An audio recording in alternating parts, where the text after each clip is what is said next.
మీనరాశి మీనరాశి వారికి 7 సెప్టెంబర్ నుంచి 13 సెప్టెంబర్ వరకు గల కాలానికి రాశి ఫలితాలు ఏ విధంగా ఉన్నాయి అని ఒక్కసారి చూస్తే పంచమ స్థానంలో శుక్రాచార్యుల వారు బాగున్నారు. షష్ఠ స్థానంలో రవి బుధ కేతువులు బాగున్నారు.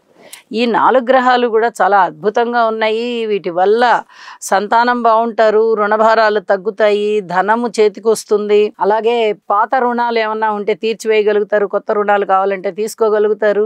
ఏదన్నా రోగాలు, నొప్పులు, బాధలు, వ్యాధులు మిమ్మల్ని బాధిస్తూ ఉన్నట్లయితే మీరు చేసేటటువంటి ఔషధ సేవ వల్ల బాగా తగ్గుముఖం పట్టి శరీరం ఆరోగ్యకరంగా తయారవుతుంది. చేస్తూ ఉన్న పనిలో విజయావకాశాలు ఉంటాయి. ఇంతవరకు ఇవన్నీ బాగున్నాయండి. వ్యయస్థానంలో సంచారం చేస్తూ ఉన్నటువంటి రాహు చంద్రగ్రహాల యొక్క స్థితి కారణంగాని, గ్రహణం ఏర్పడుతూ ఉన్న కారణంగాని మీనరాశి వారికి చాలా చాలా ఇబ్బంది పెడుతుంది.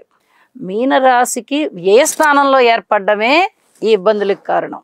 మానసిక వేదన, మానసికంగా దిగులు, ఖర్చులు ఎక్కువగా ఉండడం, ఆదాయానికన్నా మించి ఖర్చులు ఉండడం, స్థానచలనం ఉండడం, ఏదైనా అపవాదులు ఉండడం, అన్యాయంగా మీ మీద ఆరోపణలు చేయబడడం,